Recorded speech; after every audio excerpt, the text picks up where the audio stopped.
Breaking news pastor Praveen పగడాలకు సంబంధించిన అత్యంత కీలకమైన బ్రేకింగ్ న్యూస్ ఇది. ప్రవీణ్ పగడాల ఎప్పుడు ఎక్కడ ఎలా పడ్డారు, ఆయనకి ఫస్ట్ కట్టిన వ్యక్తులు ఎవరు అని మీకు చేయబోతున్న బ్రేకింగ్ న్యూస్ ఇది. పాస్టర్ ప్రవీణ్ పగడాల మరణానికి కొన్ని గంటల ముందు ఆయన ఒక చోట ప్రమాదానికి గురయ్యారు. ఆ ప్రమాదంలో ఆయన ఒంటికి గాయాలయ్యాయి. ఆ గాయాలైన వ్యక్తినికి సంబంధించి ఎవరు కట్టారు అనే విషయాలు ఇప్పుడు మేము మీకు చెప్పబోతున్నాం. ప్రవీణ్ పగడాల 24వ తారీఖు రాత్రి ఆయన కొవ్వూరు దాటిన తర్వాత మరణించిన స్థితిలో ఆయన కనిపించారు. కానీ 24వ తారీఖు మధ్యాహ్నం 3:52 టోల్ ప్లాజా దగ్గర, ఆంధ్రప్రదేశ్లో కేసర్ టోల్ ప్లాజా దగ్గర ప్రమాదానికి గురైంది ఆయన బైక్. ఆయన వస్తూ ఒక కరెంట్ పోల్ని ఢీకొట్టి కింద పడిపోయారు. అయితే అది ప్రవీణ్ పగడాల కాదు అని కొంతమంది అంటూ ఉన్నారు. కానీ ప్రవీణ్ పగడాలకు ట్రీట్మెంట్ చేసిన వ్యక్తులు ఇప్పుడు ఆర్టీవీతో మాట్లాడారు. వాళ్ళు ఏం చెప్పారు ఇప్పుడు మేము మీకు చూపించబోతున్నాం. ఒకసారి ఆ దృశ్యాలు చూడండి. ప్రవీణ్ పగడాల కేసర్ టోల్ ప్లాజాకు 100 మీటర్ల దూరంలో చిన్న మలుపు లా ఉంది. ఆ మలుపు దగ్గరే ఆయన ఒక కరెంటు స్తంభాన్ని ఢీకొట్టి కింద పడిపోయారు.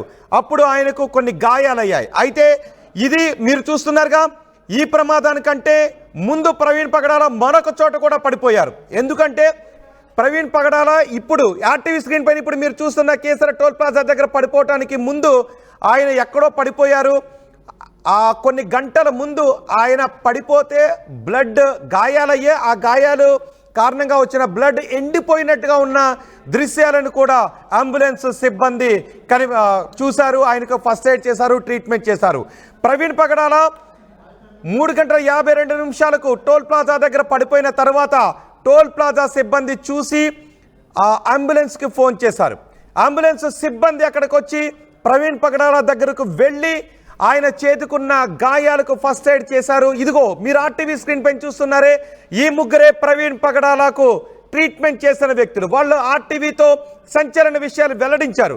ప్రవీణ్ పగడాల పడిపోయినప్పుడు ఆయన ఒంటిపై ఎక్కడెక్కడ గాయాలయ్యాయి, ఆయనకు ట్రీట్మెంట్ చేస్తూ ఉన్నప్పుడు ప్రవీణ్ పగడాల ఏం మాట్లాడారు అనే విషయాలు ఇప్పుడు వీళ్ళు ఆర్టీవీకి వెల్లడించారు. ఒకసారి ఆర్టీవీతో ఏం మాట్లాడారో మీకు చూద్దాం. ఆ తర్వాత మిగిలిన విషయాలు, సంచలన విషయాలు కూడా ఇందులో మీకు చూపించబోతున్నాం.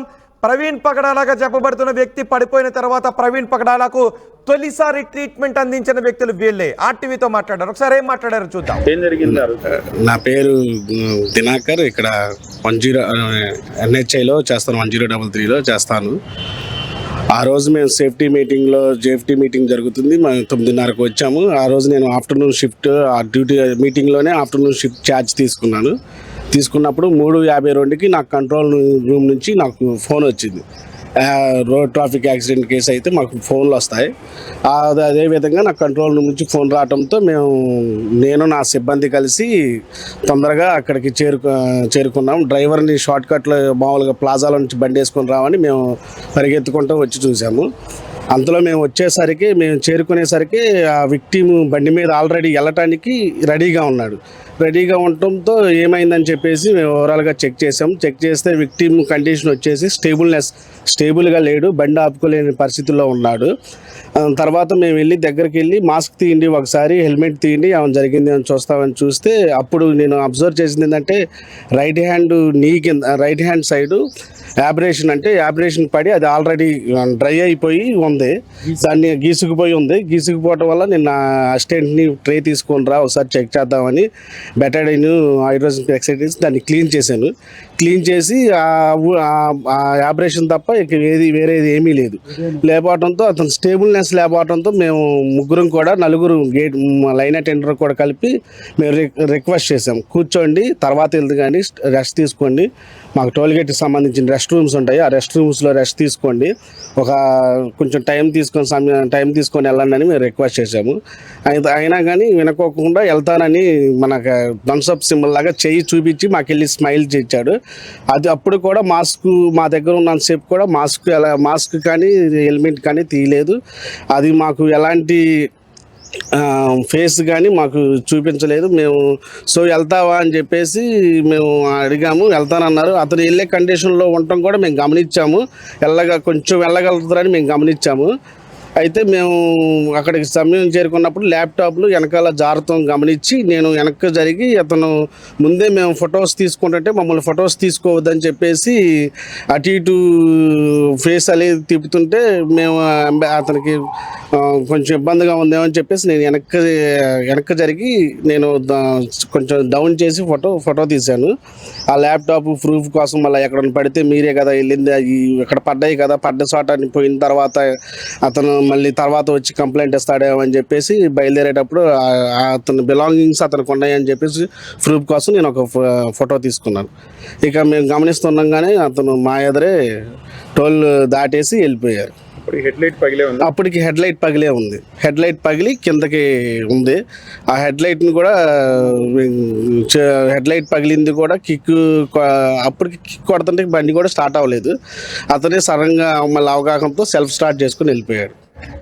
ఎస్, ఇప్పుడు మీరు చూసిన వ్యక్తులు వీళ్ళే ప్రవీణ్ పగడాలకు తొలి ఫస్ట్ సైడ్ చేసిన వ్యక్తులు. ప్రవీణ్ పగడాల కీసర టోల్ ప్లాజా దగ్గర పడిపోయినప్పుడు టోల్ ప్లాజాకు చెందిన సిబ్బంది ఫోన్ చేశారు. ఏదైనా రోడ్ యాక్సిడెంట్ కేసులు జరిగితే, హైవేలపై రోడ్ యాక్సిడెంట్ జరిగితే వీళ్ళకే మొదటిసారిగా ఫోన్లు వెళ్తాయి.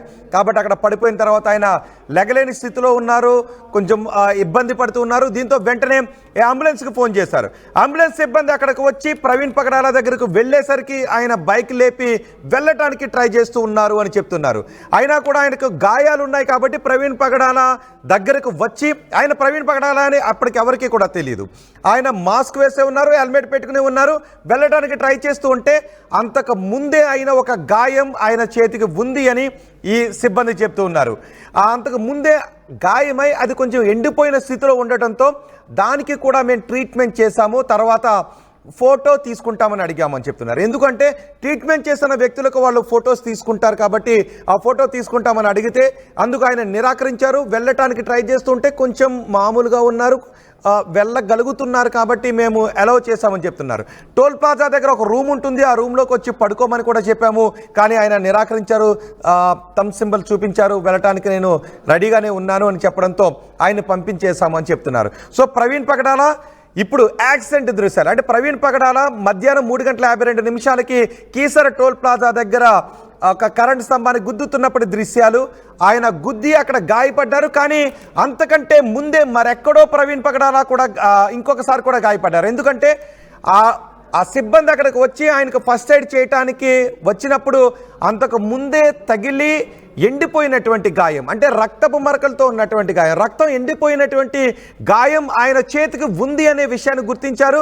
అందుకే ఆయనకు పూర్తిగా చికిత్సను అందించి దానికి కట్టి ఫస్ట్ ఎయిడ్ చేసి డ్రెస్సింగ్ చేసి అక్కడి నుంచి పంపించామని ఆ సిబ్బంది చెప్తూ ఉన్నారు. సో అక్కడి నుంచి ఆయన వెళ్ళిపోయారని చెప్తున్నారు. ఆ తర్వాత ఆయన ప్రమాదం మరణించిన స్థితిలో ఆయన కనిపించేంత వరకు ఉన్న కొన్ని సీసీ ఫుటేజ్, మరొక చోట మద్యం బాటిల్ కొనుగోలు చేస్తున్నది. ఈ ప్రమాదానికంటే ముందు మధ్యాహ్నం 12 గంటలకు మద్యం బాటిల్ కొనుగోలు చేస్తున్నది. విజయవాడలో ఆయన వెళ్ళటానికి అవకాశం లేక నీరసంగా ఉన్నటువంటి స్థితిలో పడుకుని ఉన్నారు. 3 గంటల పాటు పడుకుని ఉన్నారు. వెళ్ళలేక ఉన్నటువంటి స్థితిలో కూడా మేము కనుగొన్నాము అని పోలీసులు చెప్తున్నారు. వెళ్ళొద్దు అని అడ్వైస్ చేసినప్పటికీ ఆయన వెళ్ళిపోయారు అని చెప్తున్నటువంటి ఇలాంటి వీడియోస్, ఫొటోస్ ఇవన్నీ కూడా బయటకు వచ్చాయి. సో ఆయనకు ఫస్ట్ సైడ్ చేసినటువంటి సిబ్బంది ఆర్టీవీతో ఎక్స్క్లూజివ్గా మాట్లాడారు. ఆయన ఎలాంటి కండిషన్లో ఉన్నారు, చేతికి ఎక్కడెక్కడ రక్తాలయ్యాయి, ఎక్కడెక్కడ గాయాలయ్యాయి అనే విషయాలు చెప్పడంతో ప్రవీణ్ పగడాల మరణించడానికంటే ముందు 2 సార్లు ప్రమాదానికి గురయ్యారు అనే విషయాన్ని ఇప్పుడు ఈ సిబ్బంది, అంబులెన్స్ సిబ్బంది చెప్తుంటే మనకి అర్థమవుతుంది. ఒకసారి మా ప్రతినిధి కృష్ణమోహన్తో నేను మాట్లాడతాను. కృష్ణమోహనే ఈ అంబులెన్స్ సిబ్బందితో మాట్లాడారు. కృష్ణమోహన్, అంబులెన్స్ సిబ్బంది చెబుతున్న దాని ప్రకారం ప్రవీణ్ పగడాల ఇప్పుడు మనం ఆర్టీవీ స్క్రీన్ పైన చూస్తున్న ప్రమాదానికంటే ముందు మరొకసారి ప్రమాదానికి గురయ్యారు. అందుకే కొన్ని గంటల ముందు అయినటువంటి గాయం, రక్తపు మరకలు ఎండిపోయి ఉన్నటువంటి గాయమైంది, దానికి ఫస్ట్ ఎయిడ్ చేశామని చెప్తున్నారు. సో ఈ వివరాలు ఈ కేసులో ఎంత కీలకంగా మారే అవకాశం ఉంది? మీరు మాట్లాడుతూ ఉన్నప్పుడు ఇంకేం చెప్పారు వాళ్ళు?